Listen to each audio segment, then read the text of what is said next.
Assalamualaikum warahmatullahi wabarakatuh.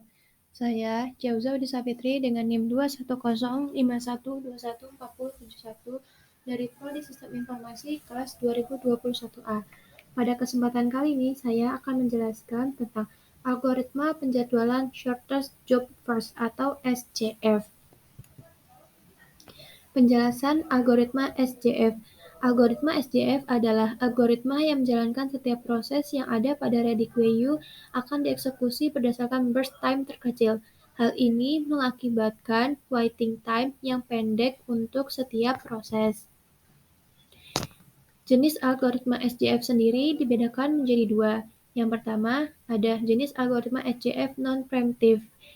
Jenis ini adalah jenis yang CPU-nya tidak memperbolehkan proses yang ada di ready queue untuk menggeser proses yang sedang dieksekusi oleh CPU, meskipun proses yang baru tersebut mempunyai burst time yang lebih kecil. Jadi, di jenis algoritma yang pertama ini lebih mengedepankan tentang mana duluan yang lebih datang dibanding dengan yang mempunyai burst time yang lebih kecil. Jadi, prosesnya dilakukan sesuai urutan. Lalu yang kedua, jenis algoritma SJF preemptive. Jenis ini adalah jika ada proses yang sedang dieksekusi oleh CPU dan terdapat proses di ready queue dengan burst time yang lebih kecil daripada proses yang sedang dieksekusi tersebut, maka proses yang sedang dieksekusi oleh CPU akan digantikan oleh proses yang berada di ready queue tersebut. Preemptive SJF sering disebut juga shortest remaining time for scheduling. Jenis yang kedua ini berbanding terbalik dengan jenis yang pertama. Jadi dapat dikatakan bahwa jenis yang pertama itu lebih mengedepankan tentang urutan dan jenis yang kedua ini lebih mengedepankan tentang burst time yang lebih kecil. Untuk lebih jelasnya akan ada tabel algoritma SJF bagaimana algoritma tersebut berjalan. Tabel algoritma SJF terdapat soal yaitu dari tabel di atas tentukan average atau rata-rata waiting time dengan algoritma penjadwalan SJF. Jadi di tabel ini terdapat 4 proses ID dan terdapat arrival times dan burst time-nya. Yang pertama ada proses ID P1 dengan arrival times 0 dan burst time 8. Lalu proses ID P2 arrival times 2, burst times 7. Lalu proses ID P3 arrival times 7, burst time 10. Proses ID P4 arrival time 11, burst time 6. Nah, cara menjawabnya, hal yang pertama dilakukan adalah dengan membuat Gantt chart. Berikut gambarnya. Dari Gantt chart ini diketahui bahwa pada awalnya CPU itu menganggur, yaitu tidak melakukan aktivitas apapun. Lalu datang sebuah proses yang bernama P1, di mana proses P1 itu mempunyai arrival times 0 dan burst time-nya 8. Atau burst time itu waktu untuk prosesnya selama 8. Namun ketika baru berjalan sejumlah 2, tiba-tiba datang P2 meminta untuk diproses. Tapi hal ini tidak diizinkan oleh CPU karena dalam SJF tidak diizinkan sebuah penyelaan atau penggantian proses ketika sedang melakukan proses satu-satunya. Proses yang sudah diproses akan dikerjakan hingga selesai. Maka dengan itu P1 akan diproses sampai selesai pada titik 8. Namun ketika di titik 8 ini terdapat ready queue yaitu P2 dan P3. CPU akan melihat burst time P2 dan P3 dengan membandingkan mana burst time yang lebih singkat waktunya. Dan dari tabel dapat diketahui bahwa waktu yang lebih singkat yaitu terdapat pada burst time P2. Lalu yang dilakukan adalah dengan melakukan proses pada P2 hingga waktu burst time selesai atau waktu burst time yang dibutuhkan sebanyak 7. Jadi di sini ketika mulainya di angka 8, dia akan melakukan proses selama 7 atau dengan 8 ditambah 7 sama dengan 15. Sebelum mencapai angka 15, di angka 11 terdapat arrival times atau ready queue yaitu P3 dan P4. Nah, setelah Karena sebelumnya di 11 sudah mengantri, di 15 ketika proses sudah selesai, CPU akan melihat kembali mana burst time yang memiliki waktu lebih pendek. Dan berdasarkan tabel dapat diketahui bahwa burst time yang paling pendek adalah P4. Maka proses yang dilakukan yang paling lebih dulu adalah proses yang P4.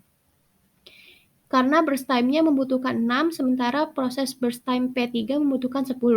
Jadi, ketika proses P4 ini dijalankan ketika waktu berada di angka 15 dan selesai ketika waktu berada di angka 21. Nah, di angka 21 ini terdapat ready queue yaitu P3. P3 karena sisa P3 maka CPU akan melakukan proses untuk P3 dengan waktu burst time 10. Kemudian, untuk menghitung berapa lama waktu tunggu yang dihasilkan oleh proses tersebut dapat dilakukan dengan cara mengurangkan waktu eksekusi dengan waktu datang.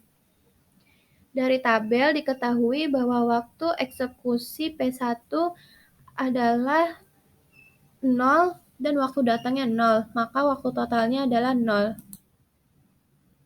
Lalu proses P2 itu datang di waktu ke-8 dan arrival time-nya di kedua.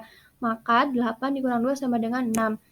Sementara P3 dilakukan ketika waktu di angka 21 dan arrival time-nya 7. Jadi dengan waktu mengantrinya 14. Kemudian P4 dilakukan proses ketika waktu menunjukkan angka 15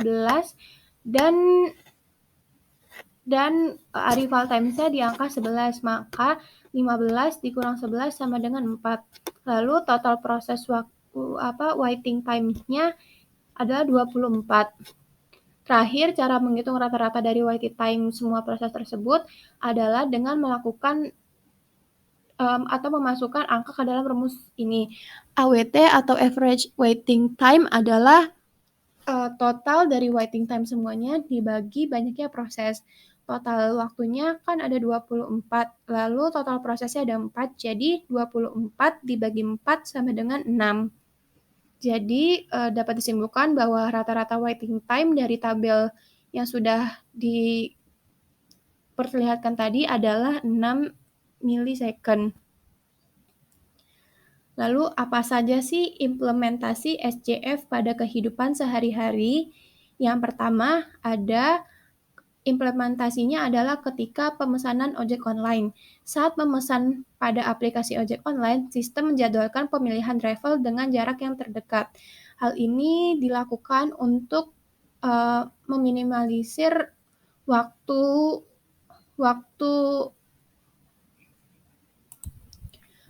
pelanggan untuk lebih cepat mendapatkan pesanan online. Maka dari driver sendiri akan mendapatkan orderan yang paling dekat. Kemudian implementasi yang kedua adalah pengantaran logistik. Dalam pengantaran barang logistik, biasanya jarak kedatangan terpendek akan diprioritaskan terlebih dahulu guna mempercepat pengiriman. Jadi misal di pengantaran logistik itu terdapat 3 barang. 3 barang yang pertama dengan jarak 100 meter, 200 meter, dan 300 meter. Maka hal yang dilakukan pertama kali adalah mengantar barang dengan jarak 100 meter terlebih dahulu, kemudian 200 meter, kemudian 300 meter. Begitu seterusnya dengan jarak-jarak yang lebih jauh. Hal ini dilakukan seperti mempercepat pengiriman.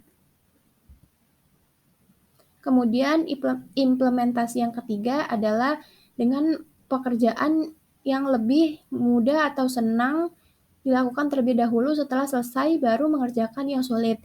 Hal ini sering terjadi di dalam kehidupan sehari-hari kita. Contohnya adalah ketika ujian. Biasanya ketika ujian, para pengawas atau pengajar memberikan tips untuk siswanya untuk mengerjakan yang mudah terlebih dahulu agar menghemat waktu dalam pengerjaan. Jadi tidak berhenti di soal yang sulit saja, namun bisa mengerjakan soal yang lebih mudah terlebih dahulu.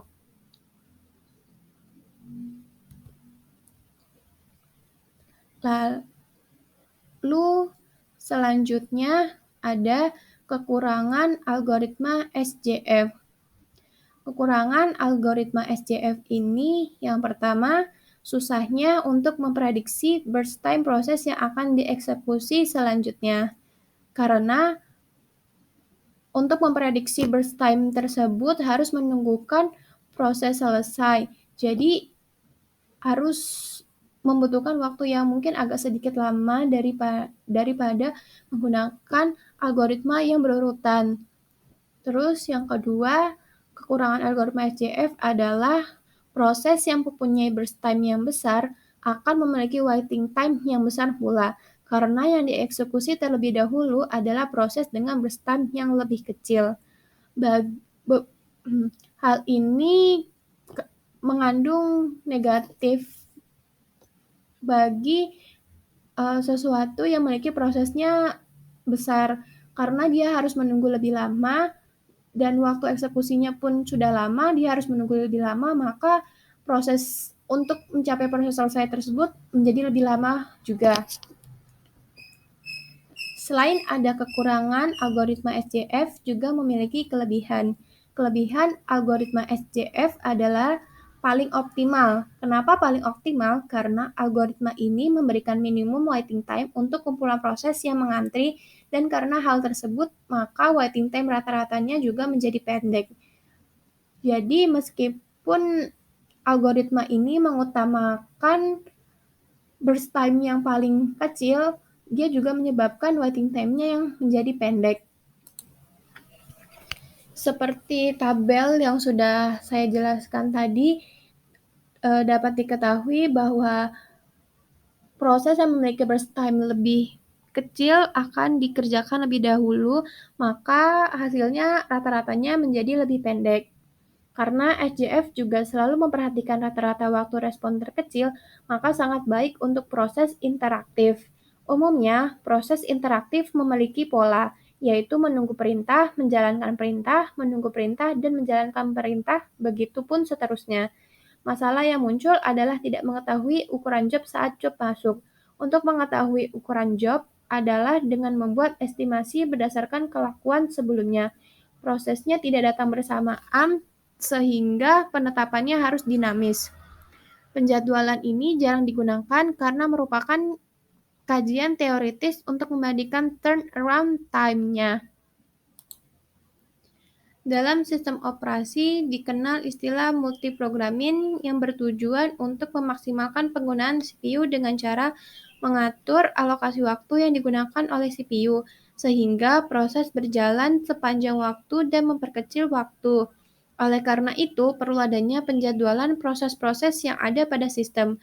Untuk sistem yang hanya mempunyai prosesor tunggal atau uniprosesor, hanya ada satu proses yang dapat berjalan setiap waktunya.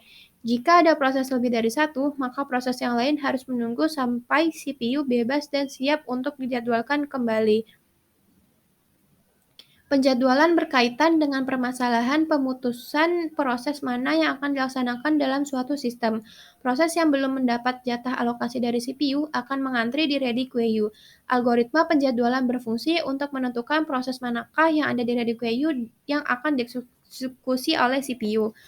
Berdasarkan algoritma SJF sendiri kan tadi sudah dijelaskan bahwa algoritma ini lebih mengedepankan untuk melakukan proses dengan burst time yang lebih kecil dibandingkan dengan proses yang burst time-nya besar.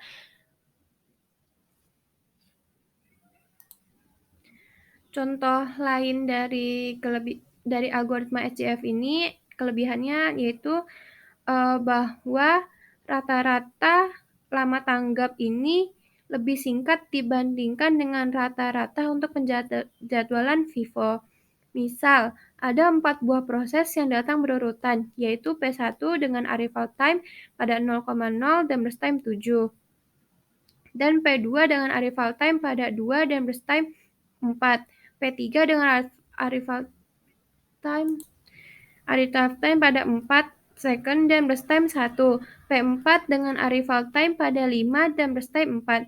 Hitunglah waiting time rata-rata dan turnaround dari keempat proses tersebut dengan menggunakan algoritma SJF. Dan ketika menghitung menggunakan cara yang sama tadi, didapatkan bahwa Rata-rata waiting time-nya adalah 4 second dengan mengedepankan proses yang mempunyai burst time lebih kecil. Jadi segitu yang dapat saya sampaikan. Apabila ada kesalahan, mohon dimaafkan. Wabillahi taufiq wal hidayah. Wassalamualaikum warahmatullahi wabarakatuh.